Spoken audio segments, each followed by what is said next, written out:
oh partigiano, portami via. Oh bella ciao, bella ciao, bella ciao, ciao, ciao, partigiano, portami via, che mi sento di morire.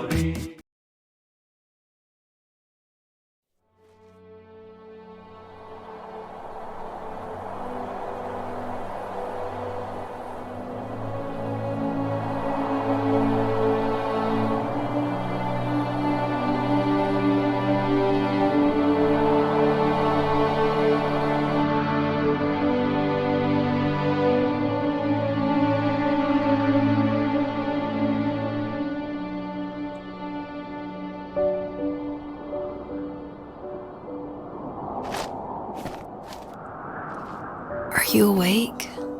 I thought I heard you get up. Yeah, I'm awake. Sorry, I just can't sleep. Are you thinking about him? Yeah, a bit. Usually get back to sleep, my love. I'm fine. No, it's okay. What else is on your mind? I don't know, it seems weird, but I had one of the most vivid dreams of my life. I saw a fox on a snowy mountain, just looking confused and worried. Those eyes, I can't get those eyes out of my head. She was running in the windy snow, looking for something. Do you think it has to do with you and what's been going on? I don't know. It was just a dream, Rachel. They're not meant to make sense. A lot's happened the past couple days, that's all. Well, if you're not going to sleep anyway, you should tell me. I want to hear. All right.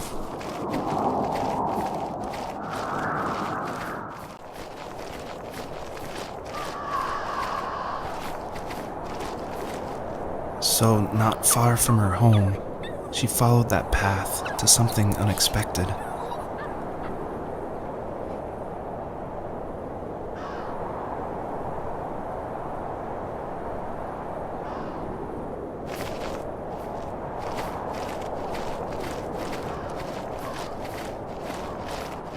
She couldn't stay, though. She had to find her other 2 children. So she took that path. She followed it towards something ancient. Something with answers.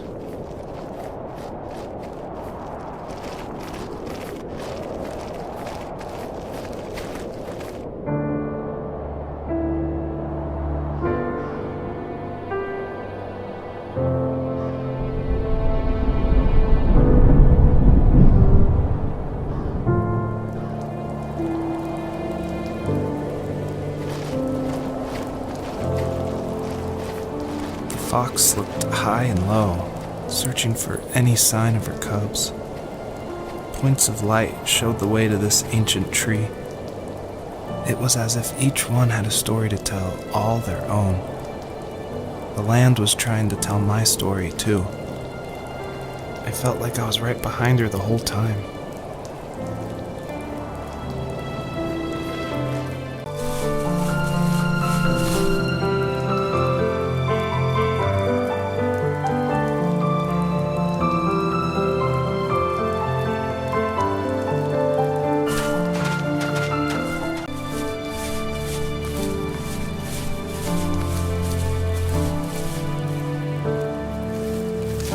As a kid, did you ever do show and tell in your class? Yeah, I think I only did it once, when I was in the 4th grade. You know how my life was around then. I wanted to show my class what helped pass the time and distracted me. So I brought a dozen paper cranes I had made. I think I told everyone how badly I wanted to be a bird and fly, embarrassingly enough. Don't be embarrassed. Every kid wants to fly. For me, it was another toy from my dad, a wooden boat. I remember guarding it so carefully in my hands as I walked into class. When I sat down, a group of boys immediately made fun of it.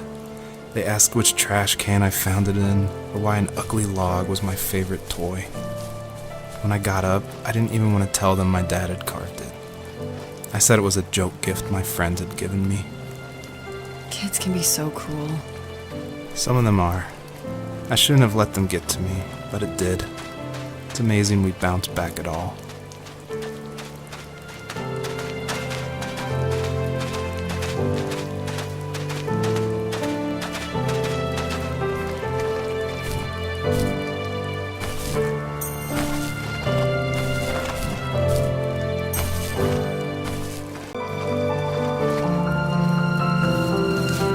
Do you remember what my dad did for a living? Wasn't he like a lumberjack? That's one way of putting it. If wood was a canvas, then a carving knife was his paintbrush. Even after working a 50-hour week, even after his hands were more splinters than skin, he would bring home the nicest piece of Alaskan weeping cedar and make me toys. That wooden train was the first toy I can remember, and I loved it. I just knew from a young age I was going to be a lumberjack, like my father.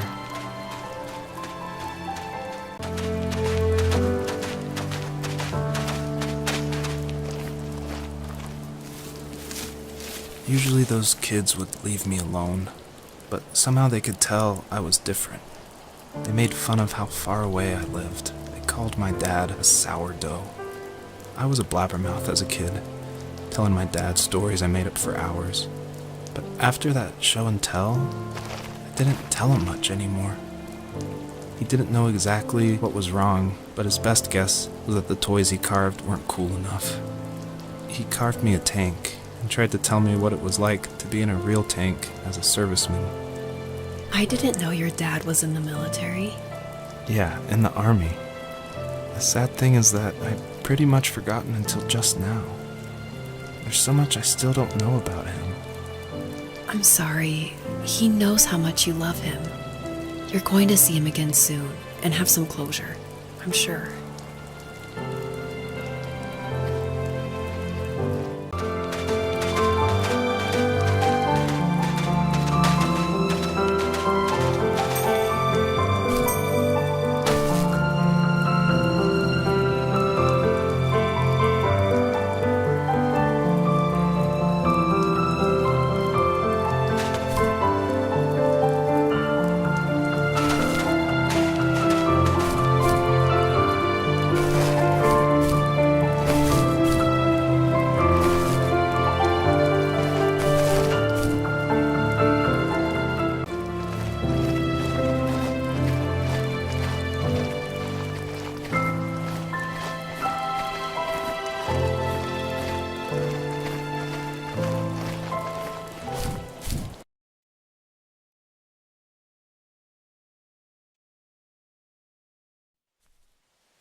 My teenage years were full of sketching, angst, and trouble.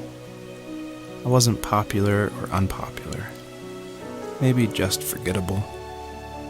I guess that gave me a sense of freedom, so I hung out with crazy kids, doing crazy things, even though I mostly just watched the chaos ensue. We did it all. Put fireworks in mailboxes, hide roadkill in people's garages, break windows of the barber shop in Anchorage. My dad was furious, but he was so busy working he couldn't do much to stop me from going out. I think being an adult means there's no one to stop you making hard decisions. He had to make a living, and he couldn't be in two places at once. Yeah, I realize that now. But at the time, I was sure he was more interested in growing his business than what was going on with me.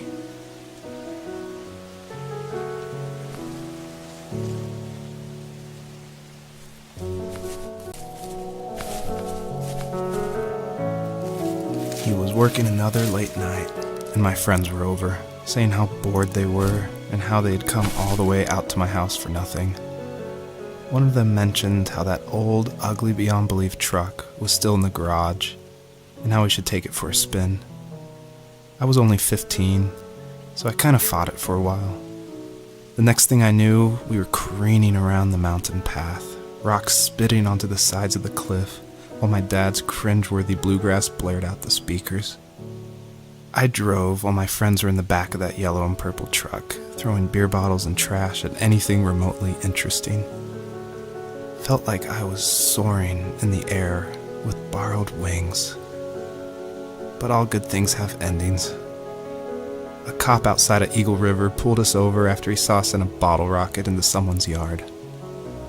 What followed was a long night of talking to disappointed adults and feeling smaller than ever.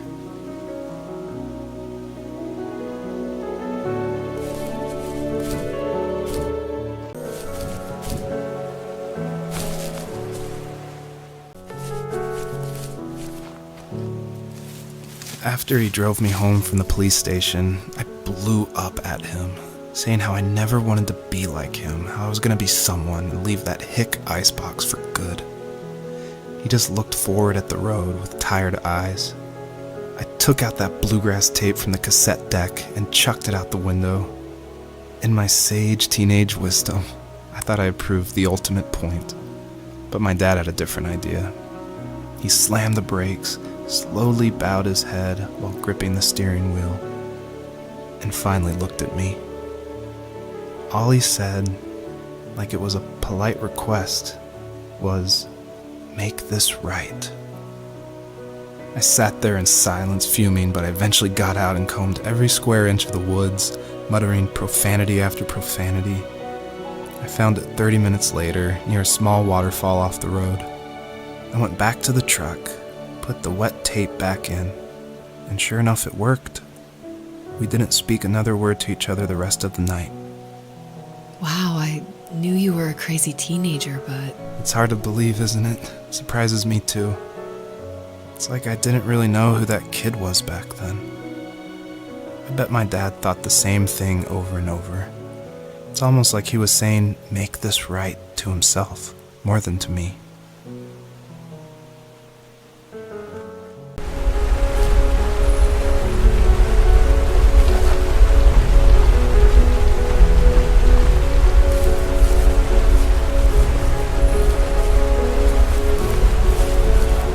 My friends would laugh about that night and talk about how crazy it was, and I laughed along, pretending it didn't bother me.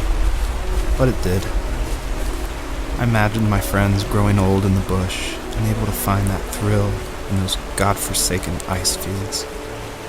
It's like those mountains were a literal wall keeping me from leaving, where all I would have to look forward to are lumber yards and evening beers. I had to climb over. That was my only goal for a long time.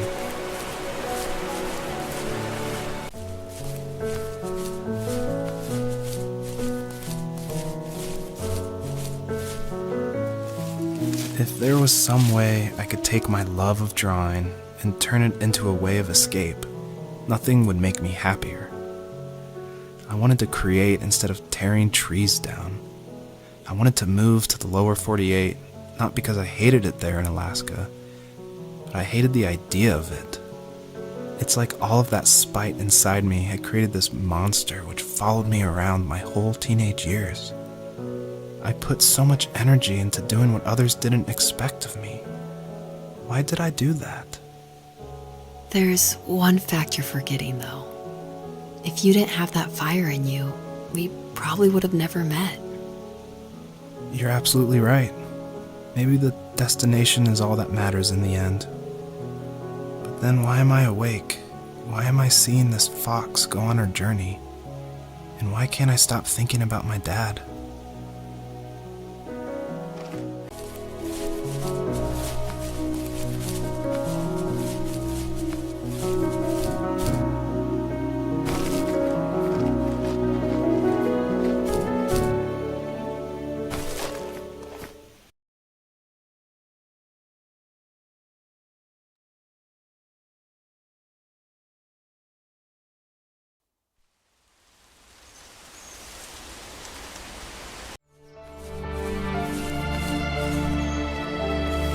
On our property, there were old abandoned pieces of a shed and car long left unused. I used to ask him all the time who those people were that left all this junk, and I'm sure he got so tired of hearing it that he made up some elaborate stories how a brown bear ate them and haunted the woods afterwards. What's funny is I think it made those people seem more real, growing up thinking they were still hanging out like they couldn't say goodbye.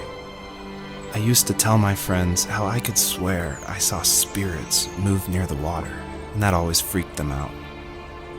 I guess it didn't bother me, because the way I saw it, they were normal people with old cars and sheds, just trying to figure out how to survive and be happy in the middle of nowhere. It was a cool thought that they didn't want to leave, but I was a weird kid. Well, you had good company since those ghosts like living in a place where they were brutally devoured.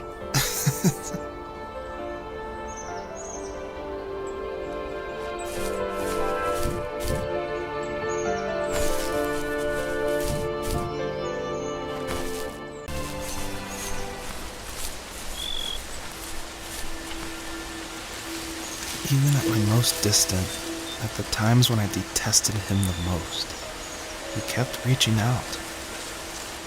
For a year straight, he asked me every week when we were going camping. I thought he was just dense. Eventually, to shut him up, I agreed. We carried out the worn lawn chairs from the garage and set up a cinder block campfire at the site we'd always used behind the house. We walked down the mountain path, talking in the warm sunshine we only got a couple months of the year.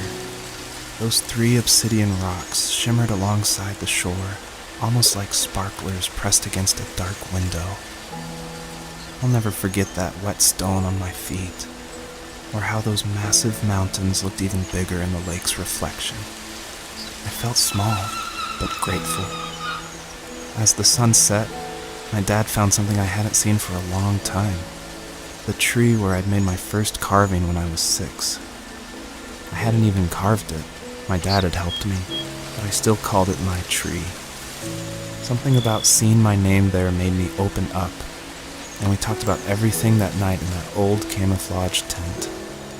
I told him how much I loved sketching and design, and how it would be a dream to study architecture in Seattle. I told him how I didn't get along with my friends much anymore, but that I didn't mind being alone. He told me he was there for me, and he joked that if all he had to do was write my name on a tree to finally get me to talk, he would have left me carved logs with novels on them in front of my room every morning. I don't know why it took me that long to realize it, but it was then I knew how much he had sacrificed for me.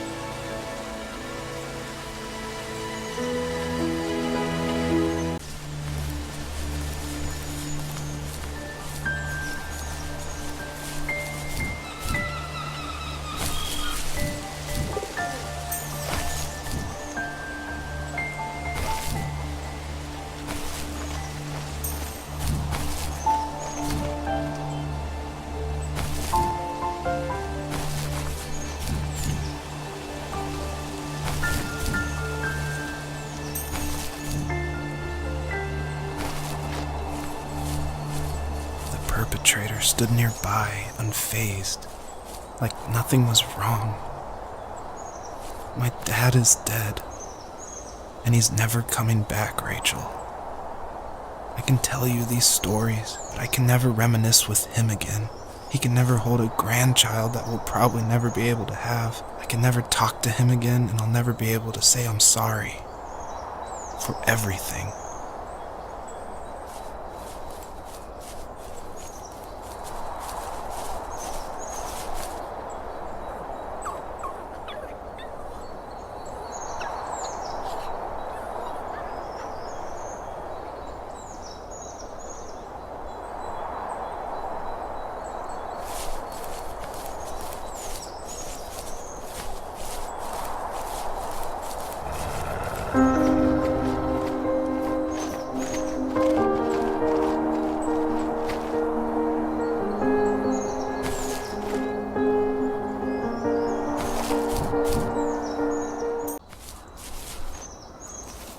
I need to go to bed. I just can't talk about this anymore. Good night.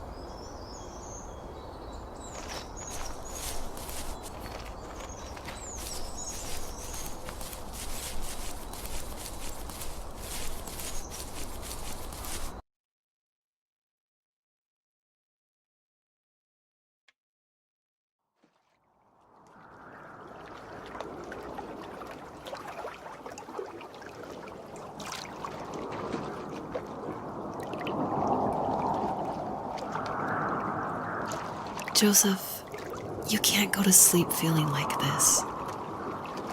I'm sorry for everything, and I know you need space, but I'm here for you. You don't need to feel so lost. Joseph, have I ever told you what my mother was like?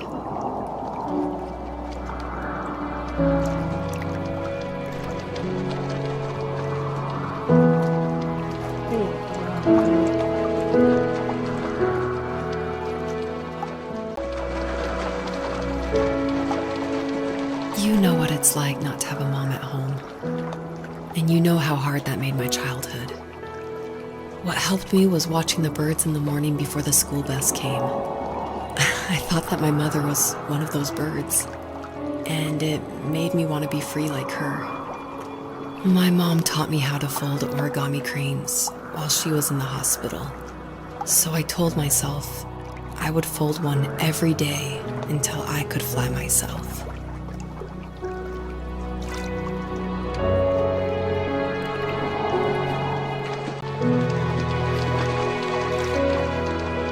I think we both have always loved animals, and for me that love started with a dog.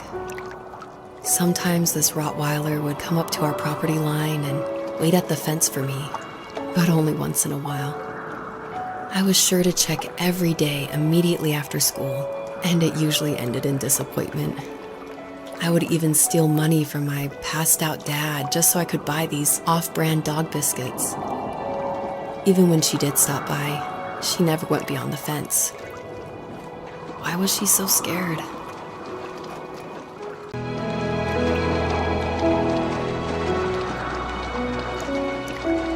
I think my dad was the opposite of your dad in almost every way, except he was in the military as well. He coped with alcohol of every kind. The trailer started falling apart, he got angry, and I withdrew. More and more I became the weird, quiet kid who made lots of origami birds and carried dog biscuits around. I think we were pretty similar when it came to being the weird kids. And that same sincerity in college was one of the reasons I was so drawn to you.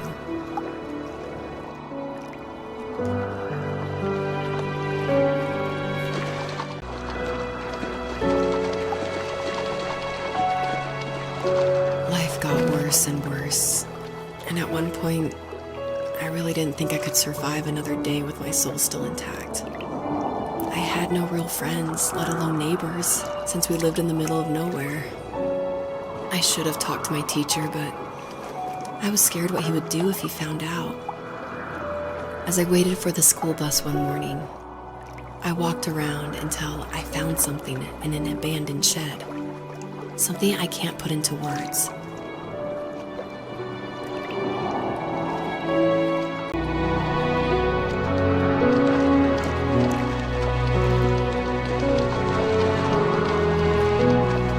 I summoned courage I didn't know I had, and I broke into my dad's room and found the key to the shed where he had locked my bike. I'll never forget that feeling, with the wind rushing by my ears as the sun rose over fields of wheat. I was flying for the first time. I biked as far as my legs could take me until I found a house that felt friendly, and that felt like home. Those strangers helped me in so many ways. And if it wasn't for them, I wouldn't have found my foster family. And if it wasn't for my parents, I wouldn't have met you.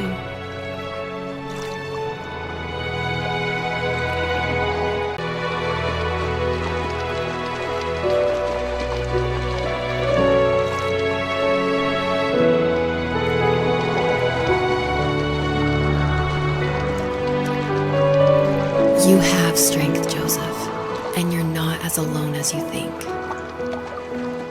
It's all just so pointless. Just waiting for life to happen. It's like having the home I always wanted is cursed out of my reach. The thought of being a parent myself. How could I do that when I couldn't even be a good son? I'm sorry. I know what you're saying. I just don't know how things will work out. These quiet hours will turn into years. We'll wonder which roads passed us by. Then we'll forge a new road together. Besides, I discovered for myself that one fateful morning where any hopeful road leads to. There may be thorns and mist, but it always leads to the same thing. And what's that? Family. I'm so glad that you're part of my family, Rachel. And I'm glad you're part of mine.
The fox knew her last cub would be waiting for her at the first tree.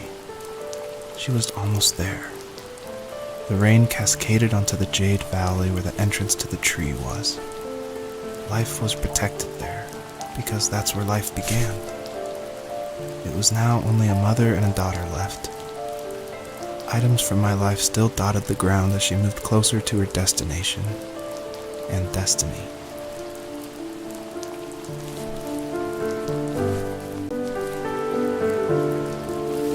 At the end of high school, I felt something I hadn't felt in a long time. Drive. I looked into the best architecture schools on the West Coast and got a dose of reality when looking at other students' portfolios and the high cost of tuition. I still wanted to be something, to be the next Alvaro Siza, and to make those thousands of sketches worth something in my grand history. But now even an internship sounds impossible. Siza helped me understand how essential emotion is in architecture, and he also said light is the real composer of space. I like to think these glints of light, like not finding a job or even a strange dream about a fox, are something I should be thankful for, even if the illuminated space is something I'm less than comfortable with.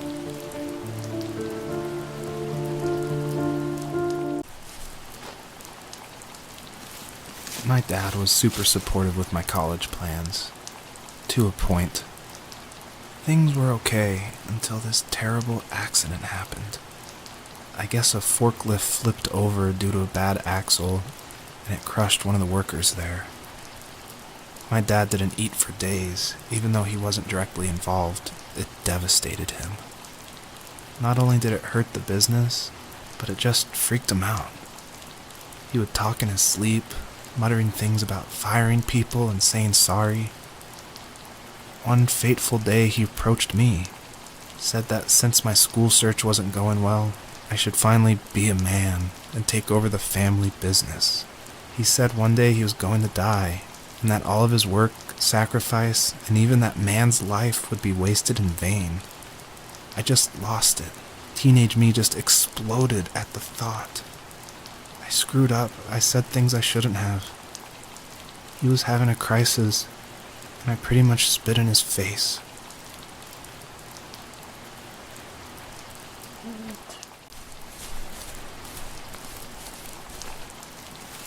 Was that the last time you talked to him?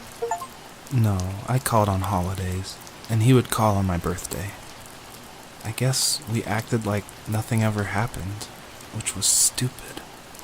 Didn't want to ask about his lumberyard, and I'm sure he didn't want to ask about my job search. I never went back and visited.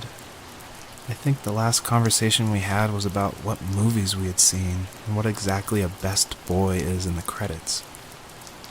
I thought he would be here so much longer.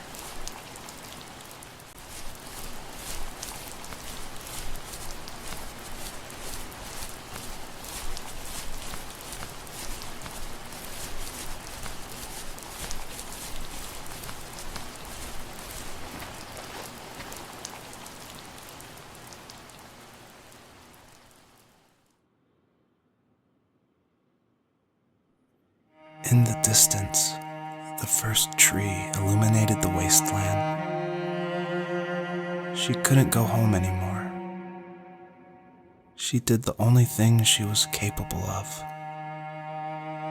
moving forward. My dad died alone in the middle of the wilderness. I should have been talking to him more. I should have done a lot of things differently.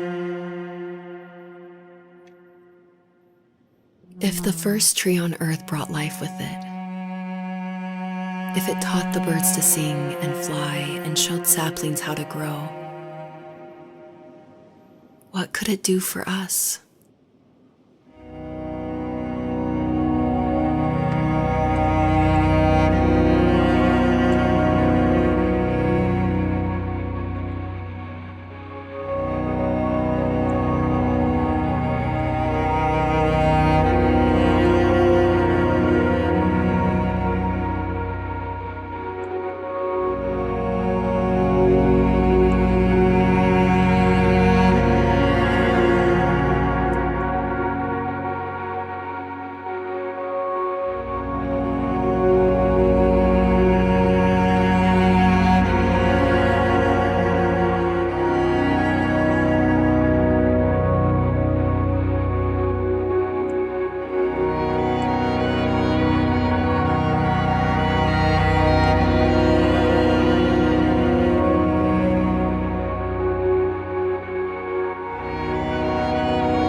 There was a letter I received yesterday from a name I didn't recognize, with a quote I can't stop thinking about. Death is not the opposite of life, but a part of it. More and more, I'm realizing one important truth. Each of us have our own journey to the first tree, but sometimes I'm not sure I'm ready to take that first step. You already have my love.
Her journey was over, but I have no idea. It was only a dream, a distraction from tomorrow. I don't think dreams normally bring back to memory so many important feelings. Maybe it was just a dream, but it was also a gift. Yeah, I suppose. But tomorrow we're getting on a plane to the last place on earth I want to be. The only person that would have made the trip worth it is gone. You're going to see him and be with him one last time before you say goodbye. I have one last quote for you by Emerson, sealed in an imaginary letter from me to you. It is the secret of the world that all things subsist and do not die, but only retire a little from sight and afterward return again. Go to sleep, my love. We have a big day tomorrow, but I'll be there with you every step of the way. Thank you. Thanks for listening. Good night, Rachel. Good night, Joseph.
What the hell?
What is this?